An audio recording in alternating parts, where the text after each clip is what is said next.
Kopš 2015. gada no aizsardzības ministrijas bruņotajiem spēkiem un sadarbībā ar ārlietu ministriju un vēlāk ar iekšlietu ministriju mēs sākām palīdzības vešanu, humāno kravu vešanu uz Ukrainu, speciāli uz Donbasu, kur notika karš jau no 2014. gada. Un šī mazā tiltu celšana izveidojās jau par lielu tiltu celšanu kopš 2022. gada, kad es kopā ar ministrijām un bruņotiem spēkiem šīs humanās kravas sadarbībā jau ar fondu uzņēmēju Mieram sākām vest jau daudz aktīvāk.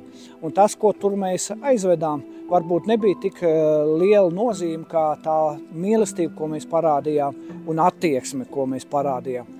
Un tas, ko Ukraiņi vienmēr mums, braucot pie viņiem, sacīja, nekad nepadodieties, vienmēr mēģiniet iet līdz galam. Un to, ko es gribētu novēlēt Ukraiņiem, ka jūs arī nepadodieties un mēs būsim kopā ar jums. Slava Ukrainai un varoņiem slava!